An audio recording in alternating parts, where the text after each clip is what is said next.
Bonjour à tous mes auditeurs. Nimfoumoua d'Ismaïl Mangou, au service et en appui à la grande marche panafricaniste. Je fais cette vidéo pour parler de l'enjeu de civilisation. L'enjeu de civilisation, une problématique centrale au cœur de l'agitation géopolitique depuis la fin du XXe siècle. Il me paraît utile d'aborder ce sujet très fondamental, d'une part pour contribuer au débat panafricain et d'autre part pour aider à la compréhension de cet enjeu majeur pour l'humanité. Je cible particulièrement les compatriotes de la cosmogonie bantoue et plus généralement mes frères africains. Enjeu de civilisation. De quoi s'agit-il? Vaste sujet. D'abord, posons la problématique de cet enjeu. Pour aborder cette problématique, repartant du début du millénaire et relevant ce discours de Tony Blair, ancien Premier ministre britannique, qui soutenait l'idée de l'Afrique, notre intérêt commun. Qu'on ne s'y trompe pas. Cette idée n'exprime pas un regard humaniste sur l'Afrique. Plutôt, elle exprime une volonté regardant l'Afrique comme leur intérêt commun, c'est-à-dire l'intérêt exclusif des Occidentaux, codifié au siècle dernier par l'entente cordiale entre Anglais et Français, après une guerre de 100 ans où le partage de l'Afrique apparaît comme le facteur réconciliateur. En d'autres termes, l'idée de l'intérêt commun est un dévolu des Occidentaux sur l'Afrique, précisément une Afrique sans les Africains. En accord avec ce discours, tous les présidents qui ont dirigé la France, de Mitterrand à Macron, n'ont de cesse de pointer du doigt la démographie africaine par une avalanche de déclarations qui ne sont pas une bienveillance sur le continent. Comprenons-le. Cela dénote plutôt la volonté d'accaparer l'Afrique, terre riche en eau, terre agricole, terre minière, convoitée par l'Occident qui recherche des réserves de matières premières à son profit, après avoir englouti les ressources que la nature lui a dotées. Si la conférence de Berlin de 1885 avait consacré le démembrement de l'Afrique, plus particulièrement de l'espace Congo, le dessein nouveau de l'Occident est d'achever cette entreprise en dépossédant purement et simplement tout le continent et s'y établir définitivement, à l'image de l'Australie à l'égard des aborigènes ou encore à l'image de ce qu'est devenu l'Amérique au détriment des Amérindiens. N'est-ce pas un sombre destin que l'Occident projette sur l'Afrique? Cela nécessite donc que tout Africain digne réagisse au nom de nos ancêtres, au nom du devoir de notre génération et au nom de l'héritage que nous-mêmes allons léguer à notre tour aux générations futures africaines, natives ou d'origine par généalogie. J'entends par génération future africaine les diasporas des Caraïbes, du Pacifique, des Antilles et toutes celles à travers le monde. Pendant plus d'un quart de siècle, l'Occident a conçu son projet funeste sur l'Afrique. Ce projet connaît une accélération ces temps-ci. La pandémie bactériologique du Covid-19 a été le signal annonciateur, le top départ. L'objectif premier est la diminution drastique de la démographie mondiale, particulièrement celle de l'Afrique. C'est une monstruosité de projeter un tel projet sur l'humanité. Quand on sait que la densité de l'Afrique atteint juste 29,19 habitants au kilomètre carré, alors que celle de l'Europe est de 73,15 habitants au kilomètre carré. Ce projet est son contexte d'essence apocalyptique. Il est stoppé pour l'heure par la guerre d'Ukraine. Mais cette guerre n'est juste qu'une étape dans l'esprit des Occidentaux. Car la prochaine étape, c'est l'Afrique, bien entendu. Et pour cause, l'effritement des ressources provenant de la Russie les orientent vers l'Afrique, qui représente à leurs yeux un Eldorado. Souvenez-vous, en 2016, au Cap, en Afrique du Sud, la Banque mondiale avait exprimé la volonté de cartographier les ressources minières de l'Afrique. Ce n'est pas un hasard si les zones ciblées par ce projet coïncident point par point aux régions africaines qui font aujourd'hui l'objet d'insécurité, notamment le Sahel, le Soudan et l'Afrique centrale.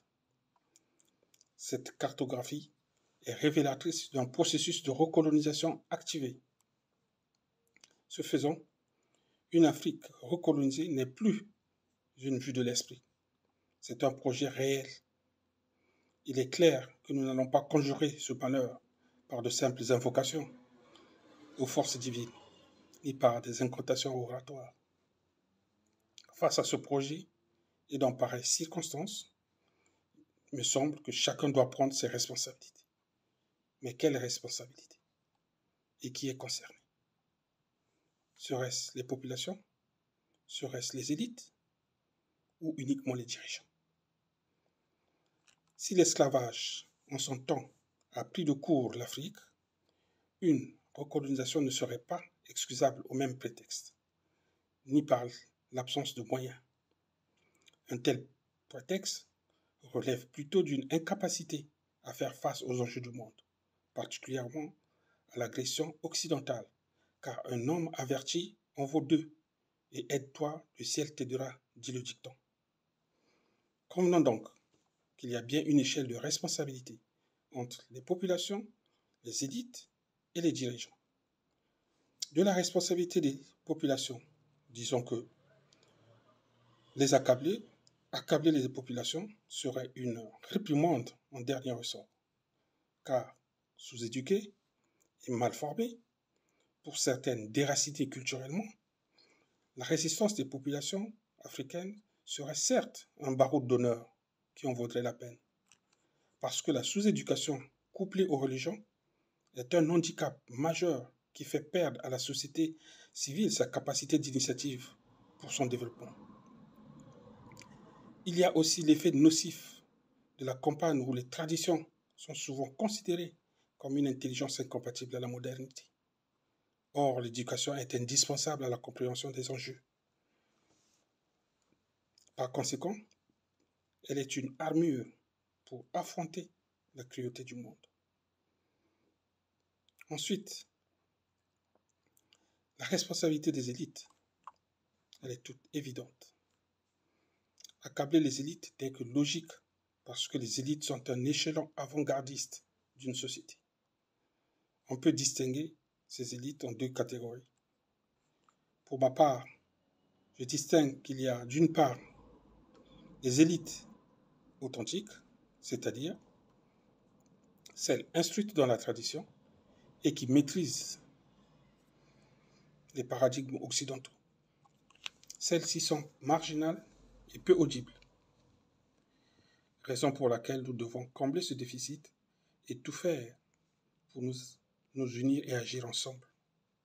D'autre part, il y a les élites occidentalisées.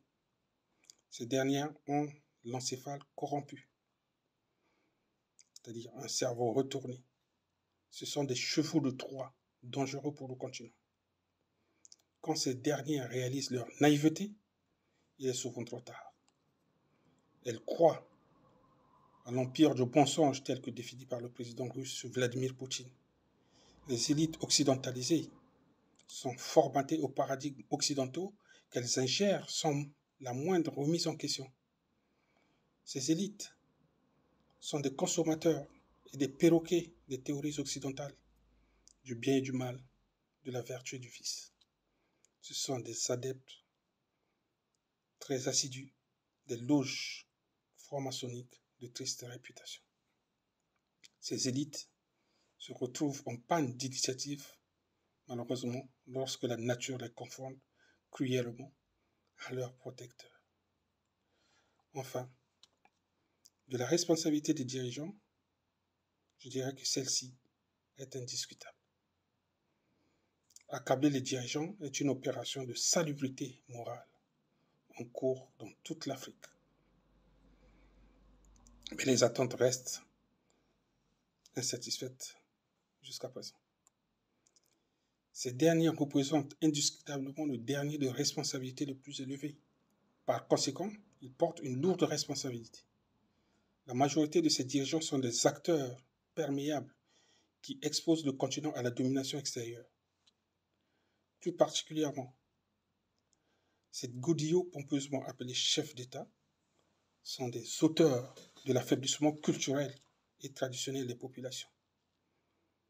Ces cocus de l'Occident, permettez-moi le terme, sont à l'image d'une victime se liant d'amitié avec son violeur. Ils croient à l'amitié, pendant que les autres affirment n'avoir que des intérêts. Face à cette catégorie de personnes, l'indulgence n'est pas permise. Même si ces dirigeants détiennent la légalité, à mon sens, la légitimité revient au peuple, appelé à reprendre l'initiative dès lors qu'il constate l'inertie criminelle de ces godillots devant la menace occidentale qui se fait chaque jour insistante. Face à cette problématique, quelles sont donc les dispositions pour l'Afrique? Ce sera, et c'est l'objet de notre deuxième volet de ce développement, qui serait effectivement dépourvu de sens si l'exposé s'arrêtait à la problématique. Quelles sont les dispositions pour l'Afrique?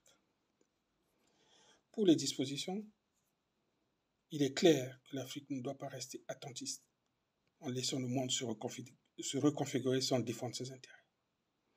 Parce que le corollaire de la guerre en Ukraine est l'Afrique. Cela se précise déjà avec les attentats terroristes en Centrafrique. L'échec des Occidentaux en Ukraine est synonyme d'amputation en termes d'approvisionnement des ressources pétrolières et gazières venant de la Russie. Les conséquences qui en découlent amènent les Occidentaux à se ruer sur l'Afrique pour s'approvisionner, pour s'approprier l'équivalent de ces ressources que leur priverait l'échec de la campagne contre la Russie. Et chacun sait que l'impérialisme avance sans demander permission à ses cibles. Eh bien, la nature prédatrice de l'Occident est bien connue.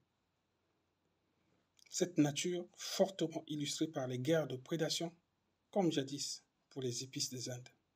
Souvenez-vous. Dans ce contexte et dans ces conditions, l'avidité et la brutalité qui accompagneraient la ruée sur l'Afrique se traduiraient par la recolonisation et le déni de toute souveraineté, tel que l'OTAN le projette belliqueusement contre la Russie. Voilà pourquoi les Africains doivent garder à l'esprit que si les Occidentaux se battent tant comme un seul homme en Ukraine, c'est pour maximiser leurs chances de garder le contrôle sur l'Afrique. Car une Russie vaincue, c'est la ruée vers l'or et les richesses de l'Afrique qui deviendrait vulnérable militairement et inévitable. À l'inverse, un Occident vaincu en Ukraine, c'est une privation d'accès aux mêmes ressources, non pas parce que les Africains ne voudront pas commercer avec les Occidentaux, mais ce sera la fin de la prédation des ressources africaines et le début sans doute de réelles négociations sur les prix respectant les règles classiques du commerce. Plus précisément, cet échec sonnera le glas et la fin de l'unilatéralisme occidental si les Africains exploitent intelligemment à leur avantage l'alliance avec la Russie, à l'instar de ce que font déjà le Mali, le Burkina Faso et le Centrafrique. Voilà aussi pourquoi, en prévision de ce projet et par anticipation, l'Afrique doit prendre des initiatives en toute souveraineté, en ayant conscience des menaces immédiates qui pèsent sur elle par rapport aux défis venant de l'extérieur. De quelle menace s'agit-il? On peut noter d'ores et déjà la menace sécuritaire, parce que la recolonisation ne sera pas une entreprise pacifique. C'est une guerre, et la guerre renvoie aux images d'incendies volontaires des zones rurales des villes brûlées, Mbanza Congo est un exemple. Ces images enfouies dans notre conscience sidèrent. Il y a aussi les images des déportations, d'amputation des bras et des mains, d'élimination physique des chefs coutumiers et des élites traditionnelles, sans oublier la désorganisation en profondeur de la société. Tout ceci est le lot de malheurs et de souffrances pouvant s'abattre à nouveau sur l'Afrique. La raison pour laquelle il faut en prendre conscience. L'insécurité secoue depuis plus d'un quart de siècle l'Afrique centrale. À l'est de la RDC, plus de 15 millions de morts, des femmes violées dans l'indifférence générale, l'afflux des djihadistes dans le Sahel. Il n'y a pas plus explicite pour illustrer une telle situation. Historiquement, on peut le rappeler que l'Occident a pénétré l'Afrique en utilisant le terrorisme lors des conquêtes dites exploratives. Le mot Kikongo pour désigner ce terrorisme s'appelle Mundele et Mindele au pluriel. Qualificatif à ne pas confondre avec le Linkodor, appelé Mfumbi en Kikongo, c'est-à-dire un être dépourvu ou ayant une insuffisance de mélanine. Les Amérindiens l'appellent visage pâle. Donc, la menace sécuritaire est à prendre très très au sérieux. Elle invite à anticiper pour ne pas la subir. Ensuite, il y a la menace financière, parce que l'argent est le nerf de la guerre. Et la dette est une arme économique dans la culture occidentale. Le vaincu paye un tribut, c'est-à-dire que le coût de la guerre s'inscrit au passif du vaincu sous forme de dette. C'est un comportement cynique, il faut l'avouer, et insupportable de l'impérialisme occidental. Il y a la menace énergétique, parce que la guerre utilise l'économie pour affaiblir l'adversaire. L'Afrique, bien que regorgeant d'un sous-sol abondant, ne transforme pas ses ressources. Plutôt, elle importe des produits dérivés des mêmes ressources, qui au départ sont pillées ou acquises à vil prix par l'industrie occidentale. Il y a la menace alimentaire, parce qu'on ne résiste pas devant la famille, et que l'Afrique consomme trop de denrées d'importation, ce qui contraste piteusement avec son potentiel agricole, et en même temps l'expose à l'insécurité alimentaire par insuffisance des moyens de contrôle sur ces denrées importées. Parmi ces menaces, il y a la menace de santé, parce que l'Afrique méprise sa médecine endogène et la qualité des soins reste discutable, à quelques exceptions près. Cette médecine est perçue en pratique incompatible avec la modernité, ce qui est une aberration. La santé en Afrique est l'expression même du savoir aliéné dans beaucoup de pays. La recherche en la matière est inexistante, voire découragée. L'actualité regorge des cas de chercheurs africains ayant trouvé des remèdes, des solutions, mais à qui on a refusé de breveter leurs inventions. Ces mêmes chercheurs sont souvent ou parfois assassinés dans l'indifférence générale. La menace de santé est particulièrement sérieuse. Les médicaments importés et commercialisés par une pharmacie ambulante se voient à travers les rues africaines sont un danger pour les populations qui y ont recours. Il faut le reconnaître pour plusieurs raisons liées à la condition économique. Et plus grave encore est l'impuissance des pouvoirs publics. En cela, l'Afrique ne doit pas se laisser abuser par elle-même et par les projets funestes de l'Organisation mondiale de la santé, l'OMS, qui échantillonne les populations africaines en cobayes des programmes de vaccination incontrôlés. Bref, je précise et j'insiste sur la nécessité de prendre des initiatives. Ces initiatives africaines doivent éliminer tous les facteurs de dépendance avec l'Occident en tout premier lieu et le reste du monde ensuite. Voilà, résumé le panel des menaces listées, des menaces généralisées à grande échelle, qui pèsent sur l'Afrique. Pour les dispositions à prendre, tout d'abord, il convient de considérer l'Afrique dans sa globalité et sous sa réalité factuelle. L'Afrique n'est pas une entité politique monolithique, ni univoque. Comme première disposition, d'unité politique de l'Afrique, qui doit être construite. Conscient de cette faiblesse, et pour y remédier, il faut que l'Afrique s'unisse et parle d'une seule et même voix dans les instances internationales. La prise de parole devrait commencer par « au nom de l'Afrique et son unité ».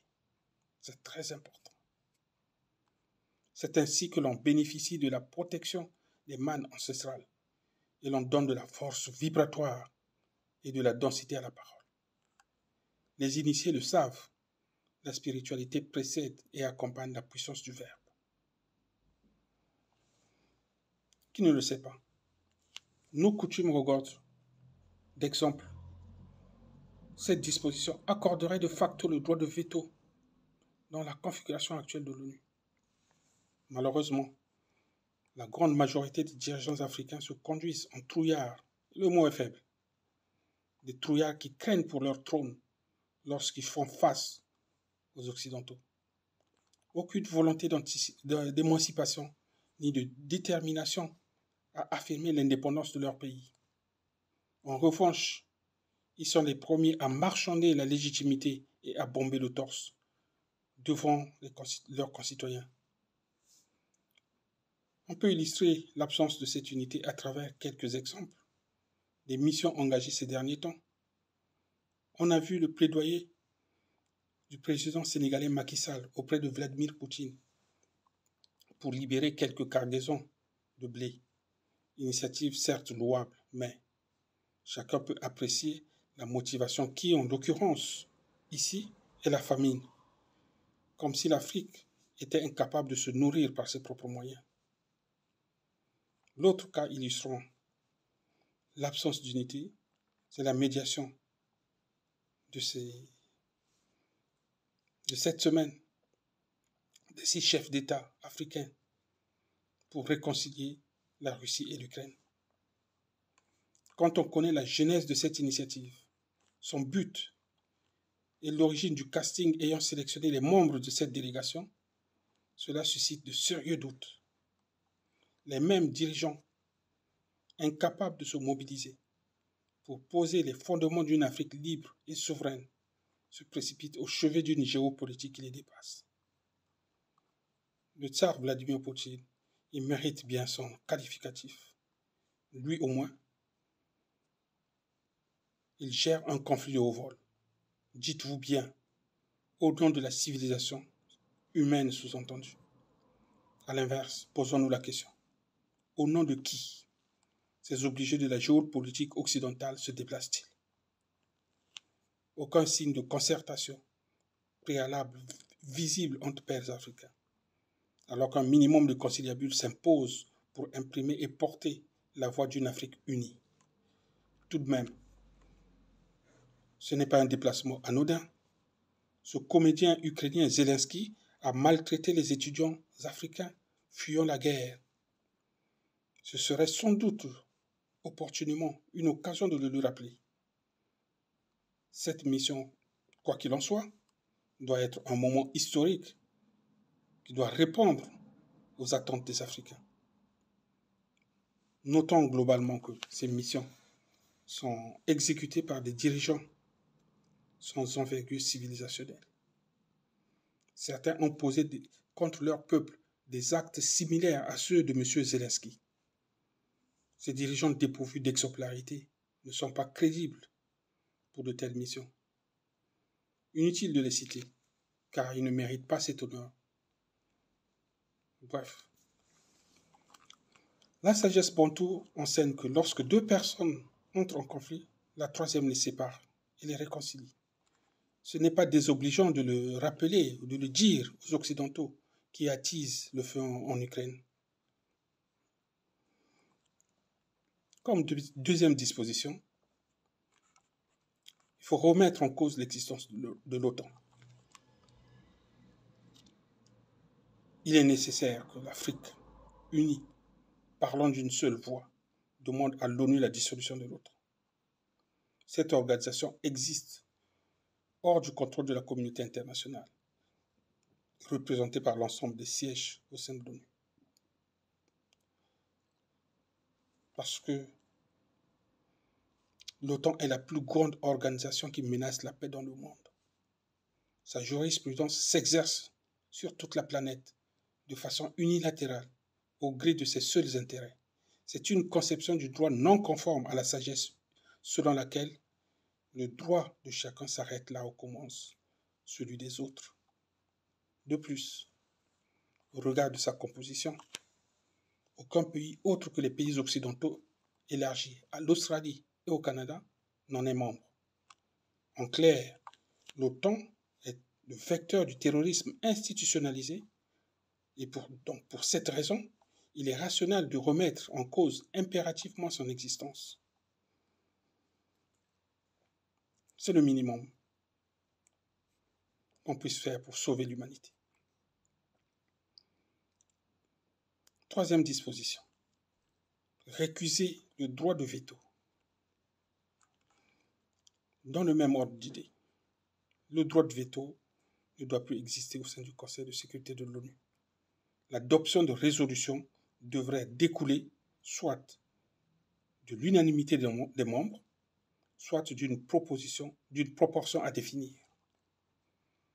Après que l'Assemblée générale se soit prononcée au préalable sur requête ou par autosaisie. Par la suite, il serait raisonnable de veiller à ce que toute résolution de l'ONU n'impacte pas nocivement l'humanité et la planète. De même, il est utile de proscrire aussi les requêtes aux fins de campagne militaire ou de guerre, parce que l'idéal est que le droit international repose sur des normes morales et humaines acceptables par tous, considérant que la loi du plus fort est une hérésie par rapport à la sagesse humaine. Rappelons que l'Afrique s'est embarquée dans l'ONU sans demander la modification de la charte de cette organisation qui date de 1945, au moment où l'Afrique était encore un ensemble de colonies. Le contexte des indépendances africaines explique sans doute que l'Afrique ait manqué à ce devoir. Mais le fait que la situation persiste à ce jour est qualifiable d'insouciance coupable, une aberration politique. Le contexte international et l'évolution du monde plaident en faveur d'une réforme de l'ONU. Je pense que l'Afrique souveraine peut valablement initier cette réforme. Quatrième disposition, concevoir un pacte sécuritaire. La menace sécuritaire en Afrique a comme prémisse hyper inquiétante le Mali. Anticiper la recolonisation nécessite que l'Afrique unie soutienne militairement le Mali et agisse comme une seule armée pour rétablir l'ordre et la paix dans le Sahel, où la France et ses alliés ont implanté le djihadisme. Nul n'ignore que ce djihadisme au Sahel résulte de la désintégration du régime de Kadhafi et de la désagrégation de la souveraineté libyenne. Si chaque pays ou État africain envoie un contingent d'au moins 1000 hommes et du matériel, cela représenterait une force si imposante que les envahisseurs déguerpiraient sans autre forme de forcer. Ce serait un signal fort pour l'unité africaine. L'Afrique ne peut pas se contenter des partenaires puissants comme la Russie ou la Chine pour sa sécurité. Donc, cette situation est circonstancielle et opportune. Elle ne peut constituer un bouclier dans la durée. L'Afrique solidaire militairement signifie que désormais, elle forme un seul et même peuple. Cela sonnera le glas à toutes les velléités de domination étrangère.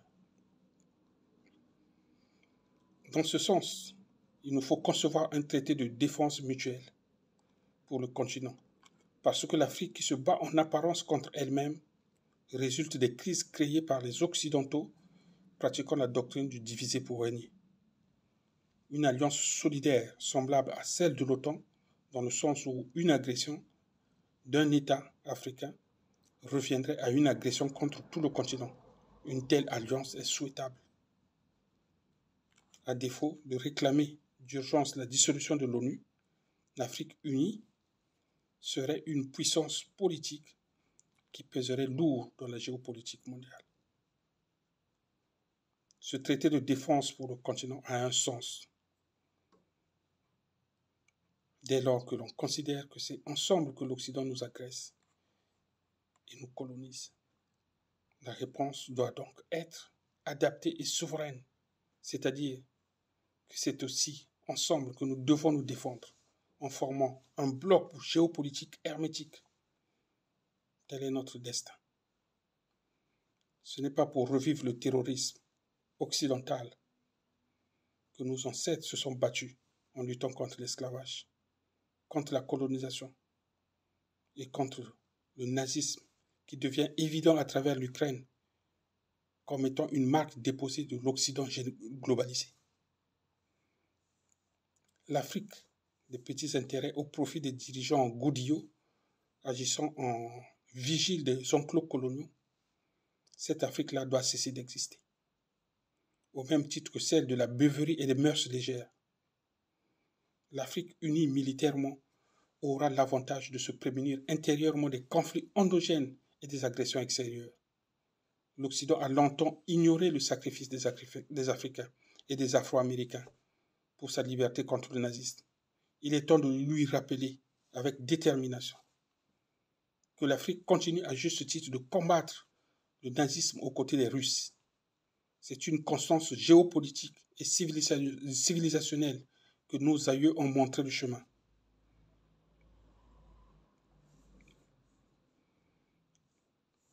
Cinquième disposition. Domestiquer l'énergie. Naturellement, l'Afrique doit assurer son indépendance énergétique qui handicape bien des secteurs économiques et industriels. Il est illogique de produire du pétrole sans disposer de raffineries capables de répondre aux besoins nationaux ou régionaux. On peut se constituer en consortium dans différents domaines, raffineries, laboratoires pharmaceutiques, la recherche, ce qui serait un atout et une moindre pollution pour la planète soumise au transport maritime des produits toxiques. Et le fait de se regrouper en consortium permet de mutualiser les coûts, de diminuer les budgets et d'accroître les compétences. Il est illogique aussi de disposer de grands fleuves et de laisser les périphéries des villes et les campagnes dans l'obscurité. Il est aussi illogique de disposer des mines d'uranium et de se priver en même temps des centrales nucléaires qui produisent une énergie moins polluante quand on sait bien entendu gérer ces déchets. On peut aussi citer plein de contresens tels que la déforestation. Les forêts ne sont pas que le poumon de la planète. C'est tout un écosystème reliant pluie, forêt, cours d'eau, sans lesquels le débit des rivières baisse. Il est arrivé en Inde qu'une rivière tarisse parce qu'en amont, les populations avaient coupé trop d'arbres et déforesté la nature.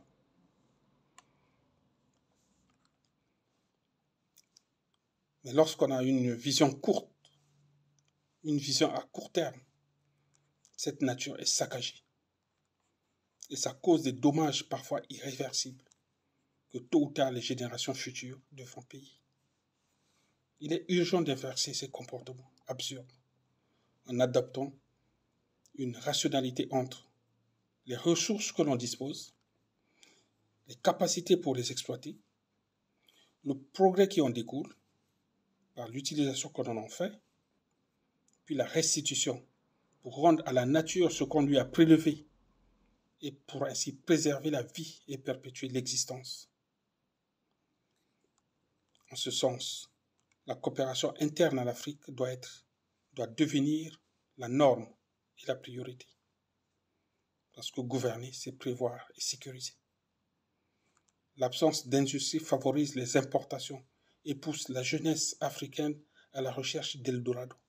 Les faits de naufrage en mer et de sévices des migrants traversant le Maghreb sont devenus légende dans l'actualité. 6e disposition, l'autosuffisance alimentaire. Une Afrique souveraine doit s'autosuffire sur le plan alimentaire. Ce n'est pas le slogan creux de certains hommes politiques qu'on a vu au Congo. C'est une question primordiale de survie et de bon sens. L'Afrique antique a longtemps été le grenier du monde avec sa production de blé. Les pyramides égyptiennes renferment des gravures qui témoignent en ce sens. Mais, ayant perdu sa souveraineté, elle est devenue championne en importation des denrées alimentaires. Elle produit ce qu'elle ne consomme pas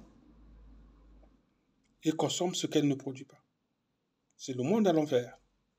Cette situation doit changer. Il y a d'autres arguments qui plaident aussi en faveur de l'autosuffisance. Prenons l'exemple du blé. Le blé est un aliment de conservation durable et c'est un aliment africain. Les Occidentaux, les Hyksos, qui ont provoqué l'écroulement de l'Égypte antique, se sont emparés de cette culture. Ils ont détruit les capacités agricoles africaines lors des razzias esclavagistes pour projeter la famine sur le continent. Il est nécessaire de se réapproprier cette culture pour sa conservation durable et ses besoins peu gourmands en eau. Dans la même logique, et c'est nécessaire, le droit de propriété sur le vivant, tel que orchestré par la firme américaine Monsanto, mérite d'être dénoncé à l'ONU et tout faire pour l'abolir, parce que c'est un projet ruineux qui prive les agriculteurs de l'autonomie semencière. Alors il est inutile de l'expérimenter en Afrique. 7e disposition, la souveraineté monétaire. L'Afrique dispose des capacités pour gérer une monnaie et une banque centrale. L'Afrique doit disposer de sa propre monnaie, commune à l'échelle du continent, et d'une banque centrale pour la défendre. Cette entreprise impose l'exigence de rapatrier tout l'or africain stocké à la Banque de France. Ceci mettra fin à l'arnaque financière européenne, notamment sur le franc CFA qui est arrimé à l'euro. Dans ce cadre, l'Afrique s'assurera que toute transaction dont elle serait créancière se fasse en partie ou en totalité dans sa monnaie, au nom du sacro-saint principe de la souveraineté monétaire. Transaction en partie pour la stabilité monétaire, bien entendu, et le reste dans une devise non confiscable. Parce que toute transaction en totalité en monnaie africaine reviendrait aussi à se priver de devises. Toutefois, le choix de la devise, dans le cas d'une Afrique créancière, devra naturellement être dicté par elle-même. Cette parade permettra d'endiguer l'érosion financière liée aux transactions et à l'emprise des institutions de Bretton Woods, FMI, Banque mondiale et autres succursales comme les clubs de Paris ou de Londres, dont il faudra bien se passer. Les BRICS sont pour cela une alternative crédible. 8e disposition, le culte du secret. C'est bien connu qu'en temps de guerre comme de paix, l'information est une donnée stratégique. L'Afrique est perméable à l'information, sans filtre dans les deux sens. Or, l'information qui fuite volontairement est une tactique de diversion. En revanche, l'information stratégique relève de la haute confidentialité. Elle ne se divulgue pas. Ceci étant, le culte du secret consiste à garantir la confidentialité et à maîtriser la communication et les canaux. Mieux, il permet d'avoir des secrets d'État. Dans toutes les institutions africaines, c'est utile. Il faut proscrire la présence étrangère par réciprocité à la non-présence des Africains dans les instances politiques étrangères. La qualité et la confidentialité de l'information et des données est à ce prix. L'Afrique et le reste du monde ne pourront se retrouver que dans des institutions, des institutions que celles internationales jugées utiles par elles et pour elles. C'est une question de bon sens. Ensuite, pour maîtriser la communication, il faut s'atteler à la création d'un média international, à l'instar de ce qu'est la BBC, CNN, Al Jazeera. Cela permet d'éviter la chape de plomb médiatique occidentale qui s'abat et égare la population africaine. Les médias occidentaux, notamment français, RFI, France 24 et autres, s'illustrent déjà par le mensonge, la désinformation à l'égard du Mali et sur la crise ukrainienne. Ce mercenariat médiatique sature les ondes, s'amplifie et s'accentue au fil du temps, sans commune mesure. À titre d'illustration, les Congolais se souviennent, en 1977, lors du coup d'État contre Marien Ngouabi, RFI avait diffusé une bande sonore annonçant que le capitaine Kikadidi était réfugié en France. Et pourtant, il n'en était rien. Le capitaine Kikadidi était bien un fugitif planqué dans Brazzaville. C'était une manipulation et une désinformation de ce média, de mèche avec les services du ministère de la Défense et de la Sécurité de l'époque qui avaient commis le forfait d'assassiner un président dans son état-major. Comment ne pas qualifier RFI de média mensonge? Preuve à l'appui. Notons par ailleurs que sur le plan médiatique, Afrique Média est un instrument à développer et à globaliser à l'échelle mondiale.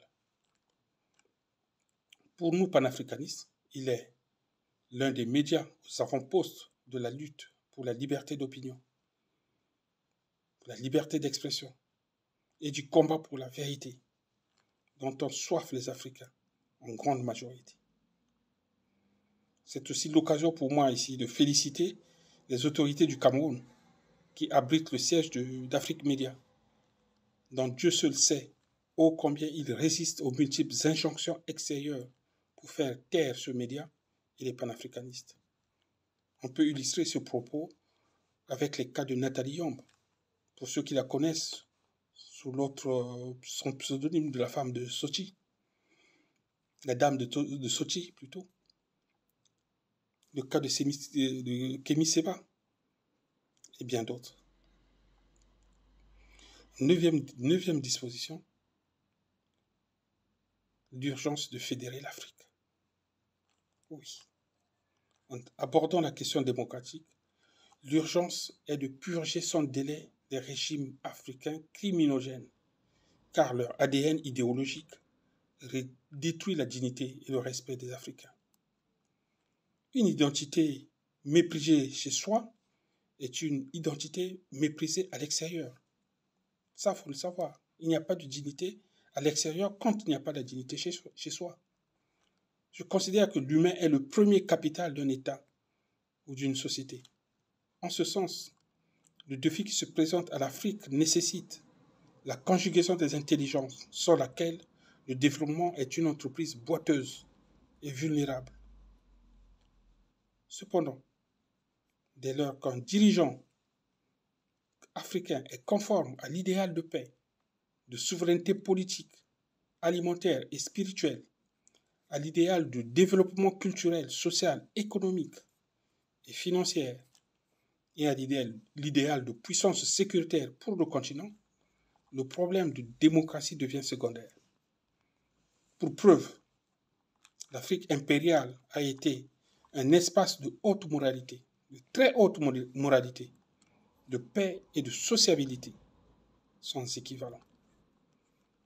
Cet équilibre a été rompu par la force de l'influence extérieure, les coups de boutoir. Finalement, pour aboutir à un démembrement de l'Afrique par les nations occidentales coalisées qui l'enferment jusqu'à aujourd'hui dans des enclos territoriaux dont on nous rabâche le refrain des frontières intangibles et inviolables. Lorsqu'on observe de près, on s'aperçoit que le modèle démocratique exporté par l'Occident, que l'Occident veut imposer à tout le monde, n'est qu'un leurre.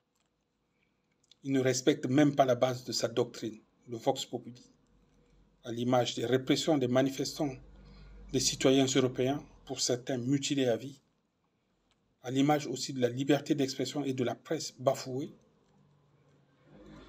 avec l'interruption d'émissions dans toute l'Europe des médias russes RT France et Sputnik, ou encore l'interdiction d'antenne des personnalités françaises qui ne respectent pas le narratif officiel, qui dans les médias est appelé tonalité d'antenne.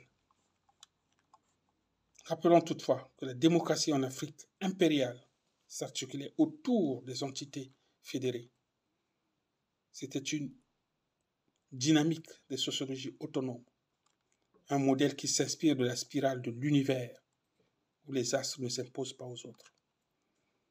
C'est cette Afrique qu'il va falloir réinventer, reconfigurer en détruisant les frontières coloniales. Très important pour retrouver une homogénéité et une efficacité dans le développement. Ce travail est facile à réaliser en se basant sur les cartes géopolitiques de l'Afrique impériale. Ces cartes reflètent les grands ensembles civilisationnels et politiques. Les Africains qui aspirent à une gouvernance fédérale. C'est un vœu.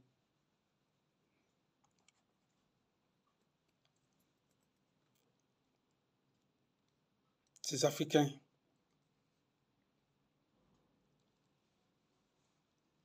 aspirent à une monnaie commune, à une défense commune et à une spiritualité authentique pour retrouver leur dignité, pour se mouvoir dans le monde comme les autres peuples. Voilà ce que je pense des dispositions pour l'Afrique, des préconisations à ne pas négliger. Mais avant de conclure, je tiens à préciser que ces dispositions ne sont pas exhaustives. L'énumération que j'en ai faite n'est pas un ordre d'exécution obligatoire pour les appliquer. Ce sont des pratiques à mettre en œuvre pour aboutir à une souveraineté pleine et entière de l'Afrique, notre Afrique, le berceau de la civilisation et des sciences, de toutes les sciences. En conclusion, je dirais qu'en définitive, face aux enjeux du monde et aux risques encourus, l'Afrique doit impérativement être purgée des potentats inutiles qui l'exposent à une recolonisation et à un effacement de ses populations autochtones. Pour ce challenge, la lame de fond panafricaniste est présente pour accompagner les élites et les populations à se mettre en mouvement. Conscients de leur rôle historique, les dirigeants ne sont pas en marge. Ils doivent être à l'écoute de leur population. Ce n'est pas en vain que ce travail est réalisé. Parce que, tout comme l'existence est le fruit de sacrifices, l'histoire est le résultat des luttes. Et le développement, le résultat du travail d'équipe. Des petits pas de progrès. Enfin, retenons que l'avenir n'est pas une promesse. L'avenir est ce que l'on conçoit avec justesse, ai-je l'habitude de dire. Merci donc de m'avoir suivi. J'invite celles et ceux qui le peuvent à me lire sur les réseaux sociaux, où je dispose d'une publication abondante. Ce format de publication deviendra nul doute courant à l'avenir. Pour ceux qui ont la patience et soif des idées, je vous dis merci. Merci pour votre abnégation et de ne point hésiter à me contacter. Il faut reconnaître que l'Africain, une fois sorti du système éducatif classique érigé par la colonisation et perpétué par bon nombre des États du continent, cet Africain doit encore faire l'effort et montrer une volonté soutenue pour s'instruire, pour se former véritablement avec des connaissances endogènes, pour se développer culturellement et scientifiquement. C'est le testament que nous ont légué les grands esprits tels que Cheikh Anta Diop, Doumbia Fakoli, Feu Omutunde Kalala, le grand maître du Bukongo Nemo Ndansemi, le professeur Kovi Gomez, le Mbombog Mbog Basong, et bien d'autres qu'on ne peut pas tous citer. Retenons simplement que l'humanité a une seule trame historiographique. À chacun de retrouver cette source et l'explorer intelligemment. Nimfumu Madisuma Bimango, juin 2023, Paris, France. Merci.